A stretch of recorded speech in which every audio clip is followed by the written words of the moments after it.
Libertad del uso de radio y televisión. Hay un área importante de la vida estadounidense en la que no existe, ni podría existir con el sistema actual, ninguna libertad de expresión o de prensa efectiva. Se trata del ámbito de la radio y la televisión.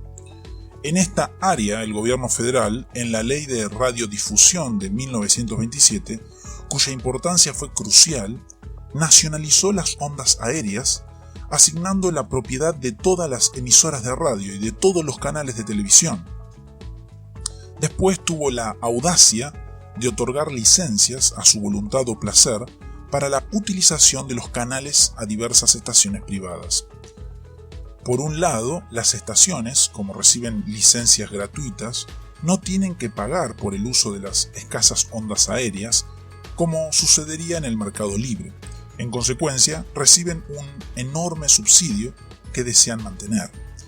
Pero por otro lado, el gobierno federal, como el que concede las licencias, se arroga el derecho y el poder de regular a las estaciones minuciosa y continuamente. Así, sobre cada estación, pende la amenaza de la no renovación o incluso la suspensión de su licencia. Por ende, la idea de la libertad de expresión en radio y televisión no es más que una burla. Todas las estaciones tienen serias limitaciones y se ven obligadas a ajustar su programación a los dictados de la Comisión Federal de Comunicaciones, FCC. Así, toda estación debe tener una programación balanceada, transmitir cierta cantidad de anuncios de servicio público, garantizar la misma cantidad de tiempo a cada candidato al mismo puesto político y a las distintas expresiones de opiniones políticas, censurar las letras de las canciones que emite, etc. Durante muchos años, ninguna estación pudo transmitir una opinión con carácter editorial. Ahora, toda opinión debe ser contrabalanceada por refutaciones editoriales responsables. Como todas las emisoras y sus locutores, deben estar alerta permanentemente a lo que determina la Comisión Federal de Comunicaciones. La libertad de expresión en los medios de comunicación es una falsedad. Puede resultar extraño que la opinión emitida por un canal de televisión, cuando se expresa sobre cuestiones controvertidas, tienda a estar mansamente a favor del establishment. El público solo ha soportado esta situación porque ha existido desde los comienzos de la radiofonía comercial en gran escala. Pero ¿qué pensaríamos, por ejemplo, si a todos los diarios se les otorgaran licencias y éstas tuvieran que ser renovadas por la Comisión Federal de Prensa, con el riesgo de perderlas si osaran expresar una opinión editorial desfavorable o si no dieran plena importancia a los anuncios de servicios públicos? ¿No sería esto una destrucción intolerable, por no decir inconstitucional, del derecho a la libertad de prensa? ¿Y cómo veríamos el hecho de que todos los editores de libros tuvieran que recibir licencias y éstas no fueran renovables si sus catálogos no se adecuaran a lo establecido por la Comisión Federal de Publicaciones? Sin embargo, lo que todos consideraríamos inadmisible y totalitario para la prensa y las editoriales se da por sentado en dos medios que en la actualidad son los vehículos más populares para la expresión y la educación: la radio y la televisión. Pero en ambos casos, los principios son exactamente los mismos. Aquí vemos también uno de los errores inexcusables de la idea de la socialdemocracia, a saber, que el gobierno debería poseer todos los recursos y todos los medios de producción, pero preservar y mantener la libertad de expresión y de prensa para todos los ciudadanos. Una constitución abstracta que garantice la libertad de prensa carece de sentido en una sociedad socialista. El hecho es que, donde el gobierno posee la propiedad del papel, las imprentas, etc., tiene que decidir como dueño el modo de asignar esos recursos y qué imprimir con ellos. Al igual que el gobierno, como dueño de la calle, debe tomar una decisión sobre cómo se utilizará esta, un gobierno socialista tendrá que decidir cómo asignar el papel y todos los otros recursos involucrados en las áreas de expresión y prensa, centros de reunión, máquinas, camiones, etc. Cualquier gobierno puede manifestar su devoción por la libertad de prensa y al mismo tiempo asignar todos sus recursos solo a sus defensores y partidarios. En estas condiciones, la prensa libre es también una burla. Además, ¿por qué un gobierno socialista habría de destinar una cantidad considerable de sus escasos recursos a los adversarios del socialismo? El problema de la genuina libertad de prensa se hace entonces insoluble. ¿Cuál es la solución para el problema de la radio y la televisión? Una muy sencilla: tratar a estos medios precisamente de la misma manera en que se trata a los diarios y a los libros.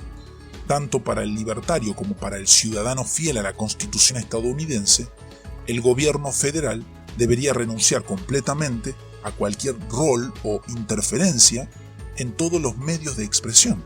En resumen, debería desnacionalizar las ondas aéreas y entregar o vender los canales individuales a la propiedad privada. Cuando las emisoras privadas posean sus medios en forma genuina, serán en verdad libres e independientes. Podrán emitir cualquier programa que deseen o que sus oyentes quieran escuchar. Podrán expresarse libremente sin temor a una represalia por parte del gobierno.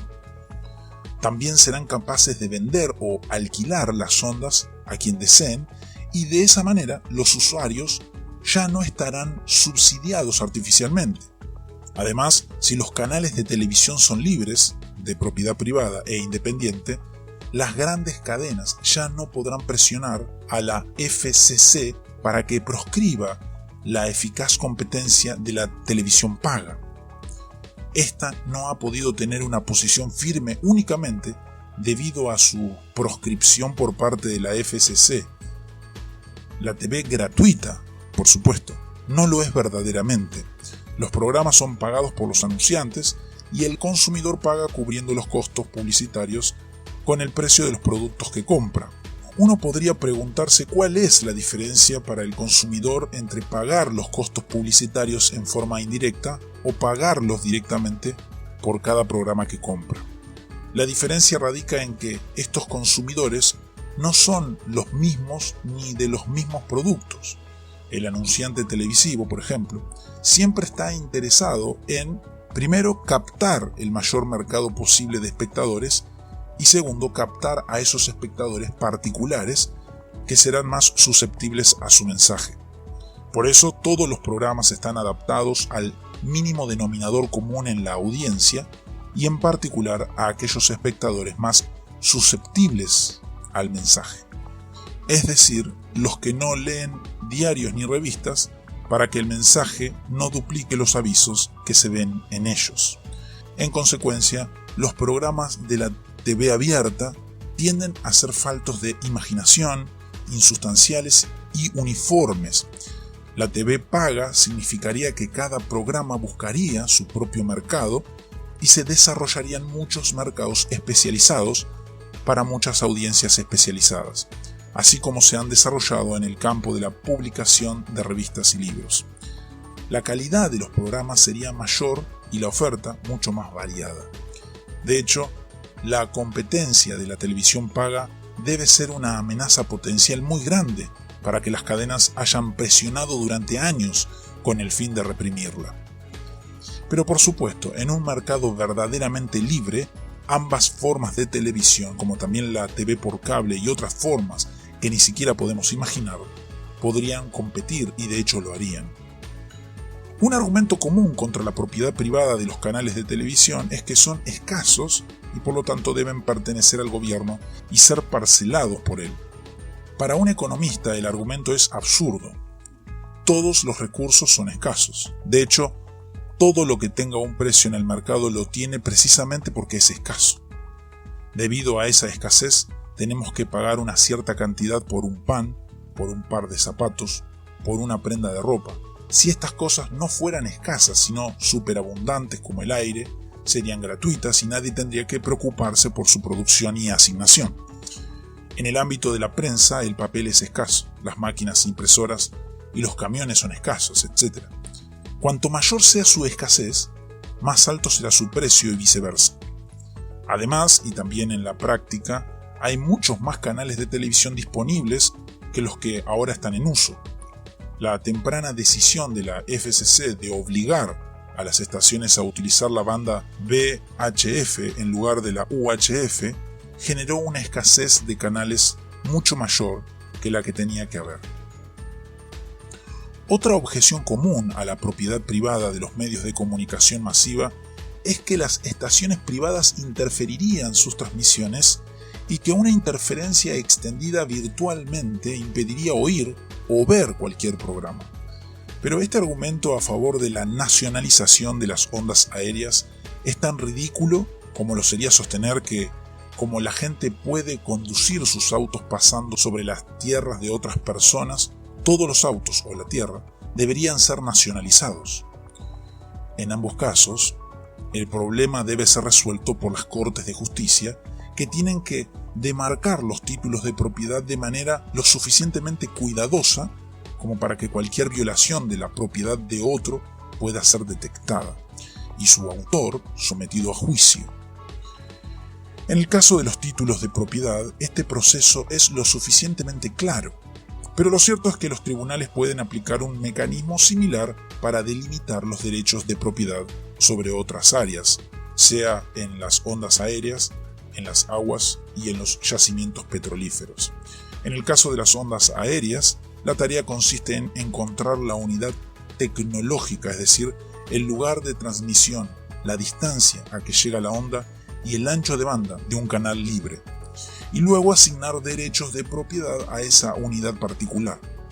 Si la estación de radio WXYZ, por ejemplo, recibe un derecho de propiedad que le permite transmitir en 1500 kilociclos, en un ancho de banda más o menos determinado, en un radio de 300 kilómetros a la redonda de Detroit, entonces cualquier estación que posteriormente irradie un programa en el área de Detroit en esa longitud de onda estaría sujeta a un proceso judicial por interferencia con los derechos de propiedad.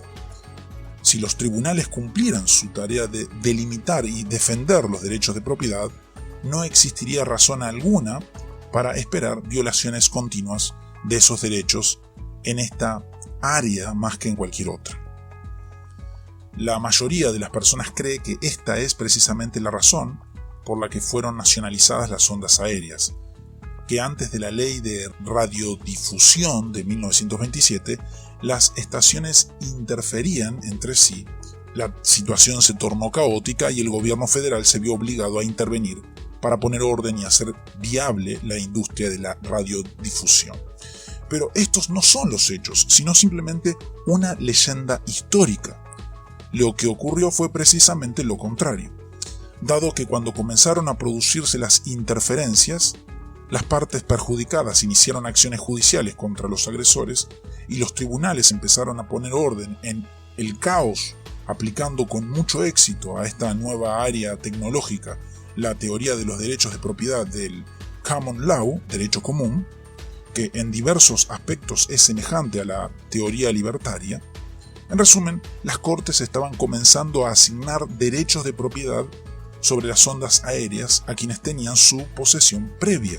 Cuando el gobierno federal vio la probabilidad de esta nueva extensión de la propiedad privada, se apresuró a nacionalizar las ondas aéreas, utilizando como excusa un estado de cosas supuestamente caótico. La situación puede describirse con más exactitud diciendo que en los primeros años del siglo, la radio era casi exclusivamente un medio de comunicación utilizado por los barcos. Los mensajes se enviaban de un barco a otro o de un barco a la costa. El Departamento de Marina estaba interesado en regular la radio como medio para afianzar la seguridad en el mar, y en la primera ley federal promulgada en 1912 solo se establecía que toda estación de radio debía tener una licencia otorgada por la Secretaría de Comercio. Sin embargo, en la ley no se mencionaba ningún poder para regular o para decidir la no renovación de licencias, y cuando comenzó la transmisión pública a principios de la década de 1920, el secretario de Comercio Herbert Hoover intentó regular las estaciones. No obstante, en 1923 y 1926 se dictaron decisiones judiciales que denegaron el poder del gobierno para regular las licencias, para negarse a renovarlas o incluso para decidir en qué longitud de onda debían operar las estaciones. Más o menos en la misma época, las Cortes de Justicia estaban resolviendo el concepto de derechos de propiedad privada sobre la base de la posesión previa de las ondas, particularmente en el caso de Tribune Co. y Oak Leaves Broadcasting Station. Esto sucedió en Illinois en 1926. En este caso, la Corte sostuvo que el operador de una estación existente tenía un derecho de propiedad adquirido por el uso anterior suficiente como para prohibir a una nueva estación el uso de una frecuencia de radio de un modo que provocara interferencia a la señal de la estación anterior. Así pues, se estaba poniendo orden en el caos mediante la asignación de derechos de propiedad. Pero fue precisamente este desarrollo lo que el gobierno se apresuró a impedir.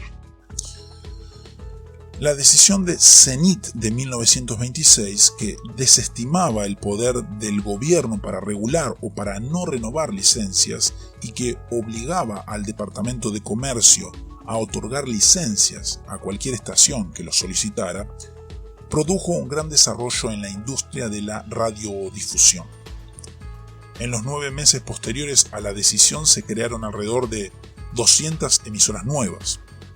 Como resultado, en julio de 1926, el Congreso se apresuró a tomar una medida provisional destinada a impedir cualquier derecho de propiedad sobre radiofrecuencias y resolvió que todas las licencias tuvieran un plazo de validez de 90 días. Hacia febrero de 1927, el Congreso aprobó la ley por la cual se creaba la Comisión Federal de Radio, que nacionalizó las ondas aéreas y asumió poderes similares a los de la actual FCC.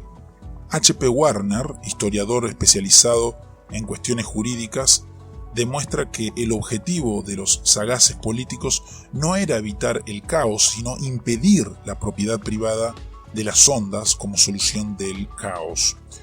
Warner sostiene que los legisladores y aquellos generalmente encargados de la administración de las comunicaciones expresaron su profundo temor de que el incremento de los derechos de propiedad en licencias o medios de acceso impidiera en forma permanente cualquier regulación gubernamental efectiva y que de este modo se establecieran franquicias de millones de dólares cuya duración sería ilimitada.